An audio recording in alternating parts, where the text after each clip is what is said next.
Have you ever come across a project that you were really interested in, but you were completely overwhelmed by the ecosystem and the things that they have to offer? Well, Trinityzer is your tool to help you navigate through Wilder World, their Genesis Rewards program, and all the different offerings that they have. My good friend and co-ambassador, FC, has created an amazing tool that helps you navigate through your collection of Wilder World assets, as well as helps you strategize and better understand what the capabilities are and what potential there is in the future. So in this video, I'm going to help you navigate through Trinityzer and help you better understand how you can utilize it to better understand your assets and maybe come up with a better strategy on how to capitalize and grow that collection that you may already have.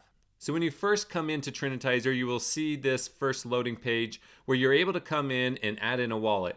Another great feature that it has is that you can add multiple wallets. So if you have multiple wallets holding different types of assets, you can come in here and have a better understanding of what's in your full and complete collection. Today I'm just going to put in one wallet and we're going to go straight into Trinityzer.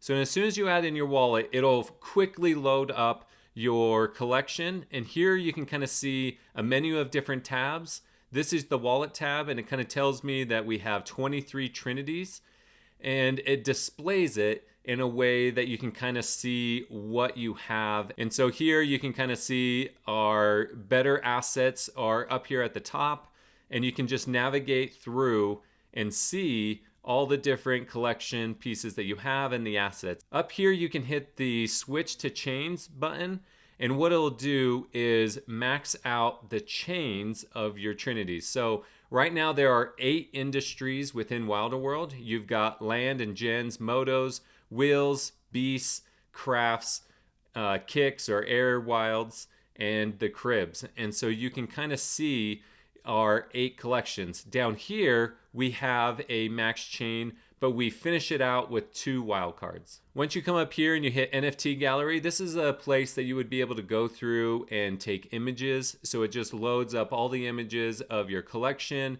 You can, maybe you don't want to have motos in there, maybe you don't want to have gens, maybe you don't want to have wheels, right? And you can kind of create whatever type of image you want.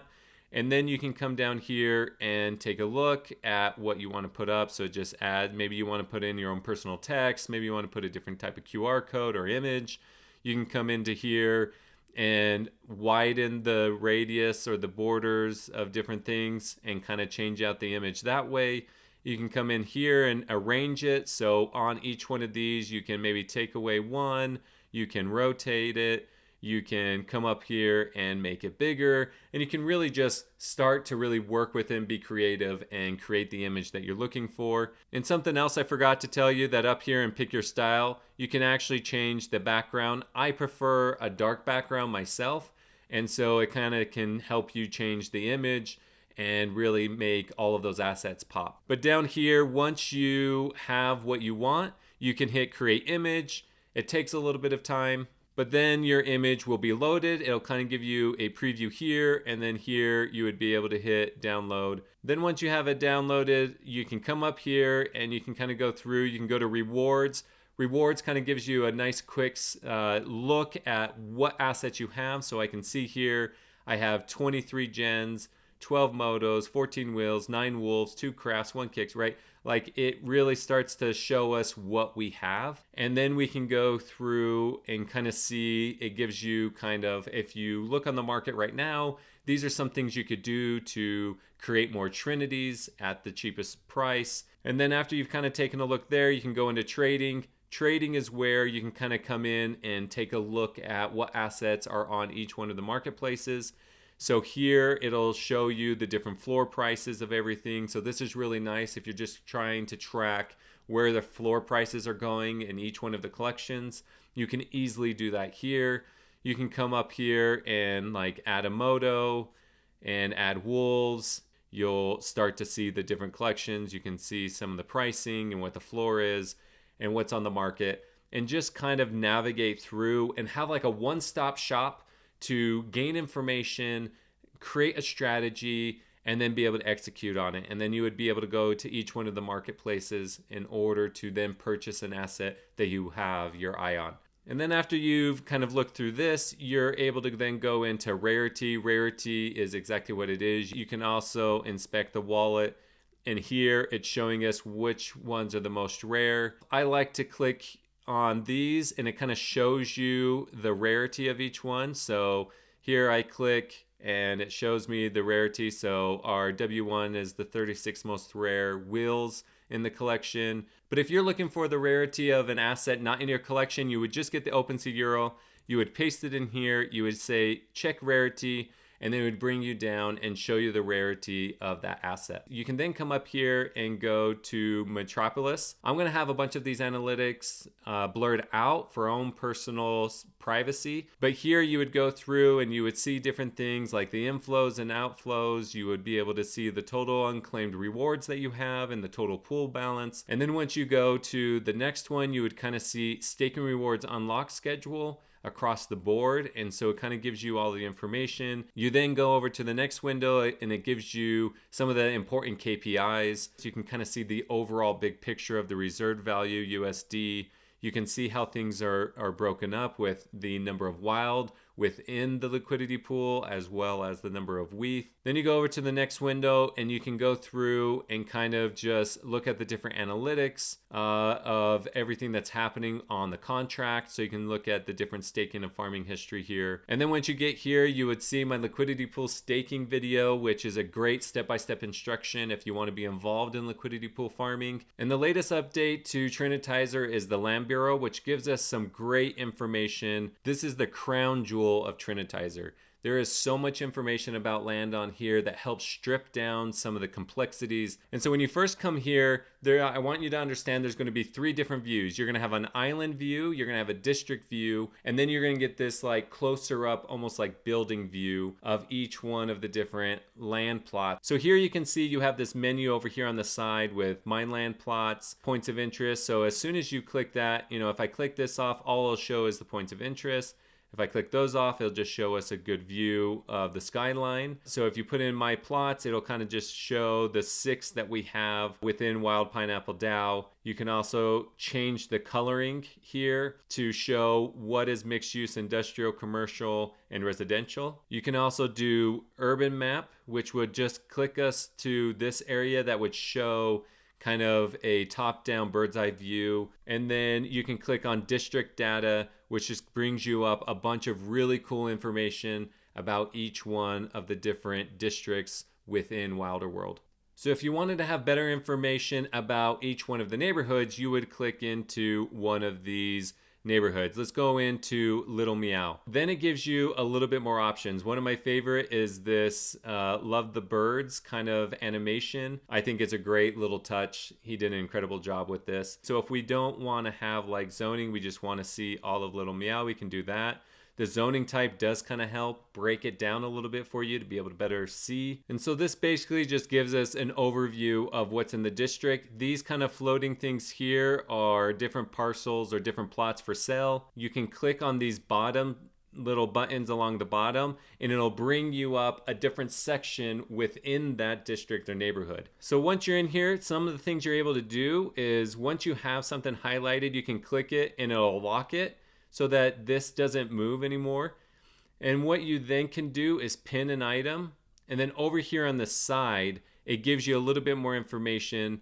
You can expand it, you can grab this little icon and move it to have a better understanding. And what it has is it just goes through the different properties of each parcel of land and what it is, so you can kind of see that who the owner is, what kind of zoning it has, the building size, and so forth. Plot size is really important, and then how tall the buildings are. And then over here on the bottom you have different abilities to be able to go throughout the neighborhood. So what this does is give you some really good information on what each thing is. You can see these are residential, you can see what's commercial, you can kind of see what each zoning type is, and then you would be able to see what things are for sale. And then here you go, here's a parcel that's for sale, and then based on kind of just a visual, you can kind of see if the residential is a little taller. So like this one here, the residential is a little taller than some of these smaller ones. This one has a little bit more larger of a plot size, and so it's a little bit wider.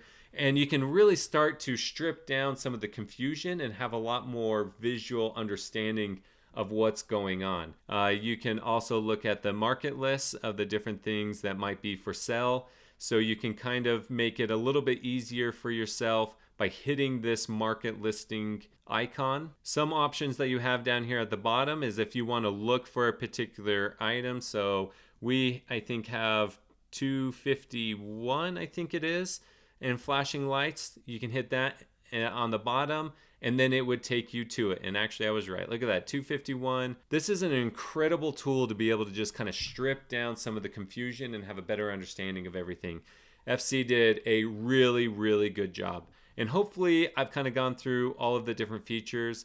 To be honest, I just absolutely love the look of flashing lights when you come up and you hit that zoning type. I mean, isn't that incredibly beautiful? And then as you go through, you kind of have this information here of land distribution from drop plots to game plots to DAO plots to land wallets. Here you have like this quick view of we have one in Tranquility Gardens, one in Space Mine, one in 4 in Flashing Lights. As you hover over it, you can see down at the bottom some of the different information about each one. And then once you scroll down a little bit further, you have these business insights, which kind of gives you an overview of the economic capacity of land, the different neighborhoods, where you might be able to draw some information on where you might find the greatest value. You can also go into the specific district. So if you go into like District 0 or Haven Heights or Little MEOW, each one will kind of break up some of the different information. And you can kind of just then go through each one of the neighborhoods, see who are the largest holders, and have a better understanding of some of the analytics when it comes to each neighborhood and some of the economic capacity of each one, and just gain more information to make decisions on what you want to do yourself. If you scroll down a little bit further, you would then see like top sales and recent sales, and you would then be able to look at the market radar, which just kind of gives you an overlook, kind of like what we saw in the beginning with Trinityzer. You can kind of see what plots of land are for sale. You can kind of see what they're going for. You can also, maybe you're really looking into getting into flashing lights, and so you just want to look at what's in flashing lights, and you can kind of see there's just 2 parcels of land. But maybe you have some friends that are in Haven Heights, so you can come over here and kind of take a look. Are there any that are available for you? And so you can see, you can kind of just go through and have a quick look. It's a beautiful display. It's a lot better than being on OpenSea and doing some of the research there. This gives you a lot better of a visual to help you better understand what plot of land may be on sale that could be of great value that other people can't see. And then as you go down, you can kind of see what's for sale. Then once you're done looking at that, you can come down here to the Citizen Registry, and you can kind of just walk through and kind of look at who owns what, gain some information on what some of the top holders are. Maybe you want to trade other assets for a parcel of land, whatever it might be. This is a quick way to be able to come through and kind of gain some information to be able to, again, just increase your strategy and approach to some of the assets found in Wilder World. I hope I've done this tool justice by showing you the different features and kind of navigating you through the different options that you have to better immerse yourself within Wilder World. If you have any questions, please reach out to FC or myself, and we would be happy to help you out. And don't forget, if you enjoy this content and the other content that I create, make sure you subscribe and like this video and help me get to 1,111 subscribers by the end of March.